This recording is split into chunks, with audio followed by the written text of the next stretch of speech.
October 12, 2024 శనివారం రోజున ఎంతో పవిత్రమైనటువంటి దసరా రానుంది. దసరాని విజయదశమి అని కూడా పిలుస్తూ ఉంటాము. ఈ విజయదశమి రోజున ఎవరైతే ఈ చెట్టుని తాకి వస్తారో అలాంటి వారి ఇంట్లో కోట్ల వర్షం కురుస్తుంది, కోరుకున్నంత ధనం వస్తుంది, వారికి ఉండే చెడు దోషాలు అన్నీ తొలగిపోతాయి, ఒక్క నిమిషంలోనే దరిద్రం పారిపోతుంది, ధనం వారిని వెతుక్కుంటూ వస్తుంది, ధనవంతులుగా మారిపోతారు. అయితే ఈ యొక్క పవిత్రమైనటువంటి పండగను భారతదేశ వ్యాప్తంగా ఎంతో ఘనంగా జరుపుకుంటూ ఉంటాము. విజయదశమి అంటే నచ్చని వారు ఎవ్వరూ ఉండకపోవచ్చు. విజయదశమి అనేది 9 రోజుల ముందు నుండే సంబరాలతో కూడుకుని ఉంటుంది. 9 రోజుల పాటు ఏ విధంగా 9 రోజులు గడిచిపోయాయో కూడా తెలియకుండా అంత భక్తిగా, అంత శ్రద్ధగా అన్ని పూజలు చేస్తూ ఉంటాము. ప్రతి ఇల్లు కూడా దేవాలయంలా మారుతుంది. 10వ రోజున వచ్చేసి చెడుపైన మంచి విజయం సాధించినటువంటి రోజుగా విజయదశమిని జరుపుకుంటూ ఉంటాము. అంతేకాదు ఈ విజయదశమి రోజున కొన్ని రకాల చెట్లకి ప్రత్యేక పూజలు చేస్తూ ఉంటాము. అంతేకాదు చెట్లను పూజించేటటువంటి అతి పెద్ద పండగ ఏదైనా ఉందా అంటే అది విజయదశమి అని చెప్పుకోవచ్చు. విజయదశమి అనేది భారతదేశంలోనే అత్యంత పవిత్రమైనటువంటిది, అత్యంత పెద్ద పండగ కూడా. ఈ విజయదశమి రోజున ప్రతి ఒక్కరూ కూడా నూతన వస్త్రాలను ధరించడం ఆచారం. అంతరించిపోతున్నటువంటి ఎన్నో రకాల పండగలు, ఎన్నో రకాల శాస్త్రీయ పనులు, కానీ ఎన్ని అంతరించినా మన యొక్క పవిత్రమైనటువంటి పండగలు, కొన్ని రకాల ప్రాముఖ్యతను పొందినటువంటి పండగలు మాత్రం ఎన్నటికీ అంతరించిపోకూడదు అనే ఉద్దేశంతోనే ఇప్పటికీ కూడా ఎంతో పద్ధతిగా, ఎంతో శాస్త్రీయబద్ధంగా పూజలు జరిపిస్తూ విజయదశమిని అప్పుడు ఎలా జరిపారో ఇప్పుడు కూడా అంతే భక్తి శ్రద్ధలతో జరుపుతూ ఉన్నారు.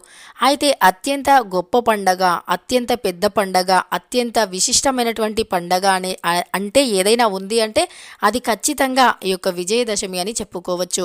ఈ విజయదశమి రోజున కొన్ని చేసే పనులు కావచ్చు, పరిహారాలు కావచ్చు, అవి మనకు ఖచ్చితంగా ప్రతి పనిలోనూ విజయాన్ని కలిగింపజేస్తాయి. ఒక వ్యక్తి విజయానికి కారణం ఖచ్చితంగా తమ యొక్క హార్డ్ వర్క్, అంటే మనం చేసే కష్టం. ఆ కష్టపడినా సరే కొన్నిసార్లు ఫలితాలు రాకపోవచ్చు. కొంతమంది ఎంతో కష్టపడి పని చేస్తూ ఉంటారు, ఎంతో కష్టపడుతూ ఉంటారు, అయినా సరే కష్టానికి తగిన ప్రతిఫలం లేక బాధపడుతూ ఉంటారు, ఎన్నో రకాల సమస్యలను ఎదుర్కొంటూ ఉంటారు. దరిద్రాలు అనేవి ఖచ్చితంగా ఎప్పుడు వారిని అంటిపెట్టుకొని ఉంటాయి. అలాంటి వాటి నుండి కూడా విముక్తిని పొంది అన్నింటిలో కూడా విజయాన్ని పొందాలి అంటే ఖచ్చితంగా ఈ యొక్క విజయదశమి రోజున ఈ చెట్టుని తాకి రావాల్సిందే. చెట్లు అనేవి చాలా పవిత్రమైనటువంటివి. మన భారతదేశంలో చెట్లను పూజించే సంస్కృతి కూడా ఉంది. చెట్లు అనేవి లక్ష్మీదేవితో సమానం. ఎందుకంటే లక్ష్మీదేవి సముద్రం నుండి ఉద్భవించే సమయంలో అమ్మవారు రాకతో దేవతలు తాము పోగొట్టుకున్నటువంటి సంపదను తిరిగి పొందారు. అలానే అమ్మవారు ఎప్పుడైతే పాల సముద్రం నుండి ఉద్భవించారో ఆ సమయంలోనే లక్ష్మీదేవితో పాటు కొన్ని రకాల కల్పవృక్షాలు కూడా జన్మించాయి. కనుక అప్పటి నుండి చెట్లను పూజించే సంస్కృతి మొదలయ్యింది. లక్ష్మీదేవితో పాటు ఉద్భవించినటువంటి ఈ చెట్లు కూడా అమ్మవారి అనుగ్రహాన్ని పొందుతాయని మనం నమ్ముతూ ఉంటాము.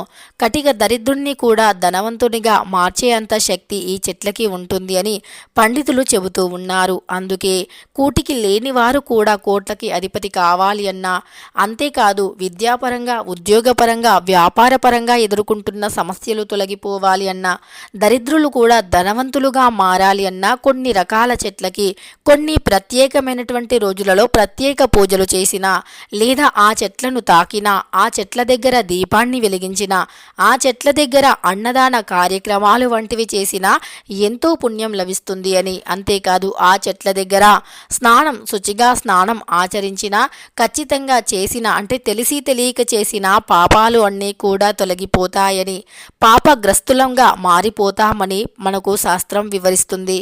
అంతేకాదు ఆ చెట్లను ఇంట్లో నాటుకున్న, ఆ చెట్ల ఆకులను ఇంట్లోకి తెచ్చి పూజించి పూజ గదిలో పెట్టినా కూడా ఎంతో మంచి పుణ్యం లభిస్తుంది. అయితే విజయదశమి రోజున మరి ఏ చెట్టుని తాకి రావాలో ఇప్పుడు తెలుసుకుందాం. ఈ చెట్టుని తాకితే ఇక సంవత్సరం మొత్తం కూడా విజయాలు కలిసి వస్తాయి. ముఖ్యంగా ఈ యొక్క విజయదశమి రోజున దాన ధర్మాలు చేయాలి. ఎవరైతే ఈ విజయదశమి రోజున దాన ధర్మాలు చేస్తారో అలాంటి వారికి కోరుకున్నంత ఐశ్వర్యం వస్తుంది. దాన ధర్మం అనేది అనేక రకాల దోషాల నుండి విముక్తిని కలిగింపజేస్తుంది. అంతేకాదు ఈ యొక్క విజయదశమి రోజున మనం చేసే అంటే ఏ పని అయినా సరే మొదలు పెట్టితే ఖచ్చితంగా అందులో మంచి విజయం పొందుతాము అని పండితులు చెబుతున్నారు. విజయదశమి రోజున ముహూర్తాలు చూడకుండానే మనం అంటే సహజంగా నార్మల్గా ఏదైనా మనం ఒక వ్యాపారాన్ని మొదలు పెట్టాలి అనుకుంటే ఆ వ్యాపారాన్ని మొదలు పెట్టే సమయంలో ఆ వ్యాపారంలో అంటే ముహూర్తాన్ని చూస్తూ ఉంటాము. ఏ రోజు బాగుంది, ఏ రోజు ఏ సమయం అంటూ ఇలాంటి ముహూర్తాలు చూస్తాము. కానీ కేవలం విజయదశమి రోజు మాత్రం ముహూర్తాలు చూడకుండానే ఏ శుభకార్యాన్ని అయినా మొదలు పెట్టవచ్చు, ఏ శుభకార్యాన్ని అయినా చేయవచ్చు అని పండితులు చెబుతున్నారు. అంతటి అద్భుతమైనటువంటి రోజు, అంతటి పవిత్రమైనటువంటి రోజు కనుక ఈ విజయదశమి రోజున ఈ చెట్టుని తాకడం వల్ల మీకు అన్ని సమస్యలు కాక సమస్త పాపాలు కూడా తొలగిపోతాయి. ఇక ఈ విజయదశమి రోజున ఆ చెట్టుకి చాలా ప్రత్యేకమైనటువంటి శక్తి వస్తుంది. ఆ శక్తి వల్ల మీరు అంటే అది దైవశక్తి. ఆ దైవశక్తి వల్ల మీపై కానీ మీ ఇంటిపై కానీ ఉన్న దుష్టశక్తి ఖచ్చితంగా తొలగిపోతుంది. దుష్టశక్తుల ప్రభావం తొలగిపోతుంది. ఆ కష్టాలు అన్నీ తొలగిపోతాయి.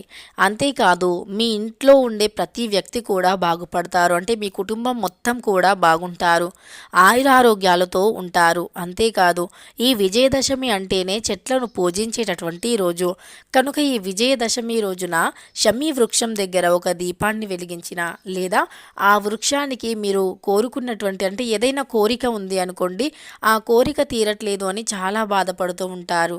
కోరిక ఎలా నెరవేరాలి అంటే ఈ విజయదశమి రోజున మీ కోరికను రాసి అంటే ఒక వైట్ పేపర్ మీద మీ కోరికను రాసి ఆ వైట్ పేపర్ని అంటే ఈ యొక్క షమీ వృక్షానికి విజయదశమి రోజున తగిలించండి. ఇలా చేస్తే ఖచ్చితంగా మీ ఇంట్లోకి ధనం దోసుకు వస్తుంది, అదృష్టం అనేది కలిసి వస్తుంది, విపరీతమైనటువంటి అదృష్టంతో ధనవంతులుగా మారిపోతారు. కనుక విజయదశమి రోజున ఇలా చేయండి. అలానే ఈ యొక్క షమీ వృక్షం అనేది ఎంతో పవిత్రమైనటువంటిది. ఎంతోమంది యొక్క అంటే దేవతలకి కూడా దేవతల యొక్క విజయానికి కూడా ఈ యొక్క షమీ వృక్షమే కారణమని మన పండితులు శాస్త్రాలు తెలుపుతున్నారు. అందుకే ఈ విజయదశమి రోజున ఈ యొక్క షమీ వృక్షాన్ని పూజిస్తూ ఉంటాము. అంతేకాదు ఈ షమీ వృక్షానికి ప్రత్యేక పూజలు చేసిన తర్వాత విజయదశమి రోజున షమీ వృక్షం యొక్క ఆకులు అనేవి బంగారంతో సమానంగా మారిపోతాయి. అందరూ కూడా నూతన వస్త్రాలు ధరించి ఈ యొక్క విజయదశమి రోజున ఈ చెట్లను పూజించిన, ఈ చెట్లను తాకిన, ఈ చెట్లను ఇంట్లో నాటిన, ఈ చెట్ల ఆకులను తెచ్చి ఇంట్లో పూజించి వాటిని మనం డబ్బుని దాచే ప్రదేశంలో పెట్టినా కూడా అన్ని విజయాలు కలుగుతాయి. ఇక ఎంతోమంది దేవతలు రాజుల యొక్క విజయానికి సంకేతం ఈ యొక్క వృక్షం అంటే షమీ వృక్షం కనుక ఈ యొక్క షమీ వృక్షాన్ని విజయదశమి రోజున అత్యంత భక్తిగా శ్రద్ధతో పూజిస్తూ ఉంటాము. విజయదశమి రోజున చేసే అన్ని పూజలకి ఎంతో మంచి పుణ్యం లభిస్తుంది. ఈ విజయదశమి రోజున ఉదయాన్నే నిద్రలేచి శుచిగా స్నానం ఆచరించి ఇంట్లో ధూపాన్ని వేసి ఆ తరువాత మనం దుర్గాదేవిని పూజించి తరువాత మంచి అంటే రుచికరమైనటువంటి వంటలు కూడా తయారు చేస్తూ ఉంటాము. అదేవిధంగా ఈ విజయదశమి రోజున స్నానం చేసిన తర్వాత ఉతికిన శుభ్రమైనటువంటి దుస్తులను ధరించాలి. అంతేకాదు ఈ యొక్క దుస్తుల రంగు అనేది శుభప్రదంగా ఉండేలాగా చూసుకోండి. ఆ శుభప్రదమైనటువంటి రంగులలో పసుపు, ఆకుపచ్చ, ఎరుపు, లేత గులాబీ వంటివి ఉండాలి. అలానే నీలి, నలుపు రంగు దుస్తులను మాత్రం వేసుకోకూడదు. అవి శనీశ్వరునికి ఇష్టమైనటువంటివి, శని ఆగ్రహానికి గురి చేస్తాయి కనుక ఆ రంగు దుస్తులను వేసుకోకూడదు. ఇక అలానే స్నానం చేసే నీటిలో గుప్పెడు రాళ్ళ ఉప్పుని వేసుకొని అలానే విజయదశమి రోజున ఒక బిల్వదళాన్ని స్నానం చేసే నీటిలో వేసుకొని స్నానం ఆచరించాలి. ఇలా చేస్తే 7 పుణ్య నదుల్లో కూడా పుణ్యనదుల్లో స్నానం ఆచరించినంత పుణ్యం లభిస్తుంది. ఇక విజయదశమి రోజున జమ్మి చెట్టుని తాకిన, జమ్మి చెట్టు చుట్టూ 11 ప్రదక్షిణలను చేసిన, జమ్మి చెట్టు దగ్గర విప్ప నూనెతో దీపం వెలిగించి ఒక చిన్న బెల్లం ముక్కను నైవేద్యంగా పెట్టినా సరే మనకు ఈ సంవత్సరం మొత్తం కూడా అన్ని విజయాలే కలుగుతాయి. సంవత్సరంలో మన యొక్క విజయానికి ఆటంకం కలిగించే ఏ దుష్టశక్తి ప్రభావం కూడా మనల్ని ఆపలేదు, మన విజయాలను ఆపలేదు. కనుక ఈ యొక్క విజయదశమి రోజున మర్చిపోకుండా శమీ వృక్షాన్ని తాకి ఆ తరువాత ఆ వృక్షం చుట్టూ 11 ప్రదక్షిణలను చేసి తప్పకుండా ఆ వృక్షం దగ్గర ఒక దీపాన్ని వెలిగించండి. ఇలా చేస్తే కోరుకున్నంత ఐశ్వర్యంతో పాటు మీ యొక్క సంపద, సౌభాగ్యం పెరుగుతాయి. అంతేకాదు డబ్బుని సంపాదించే ఎన్నో మార్గాలు కూడా లభిస్తాయి. తెలుసుకున్నారు కదా విజయదశమి రోజున ఏ చెట్టుని తాకి రావాలి అని. వీడియో నచ్చితే లైక్ చేయడం మర్చిపోకండి. ఇలాంటి ఎన్నో వీడియోస్ కోసం ఛానల్ని తప్పకుండా సబ్స్క్రైబ్ చేసుకోండి.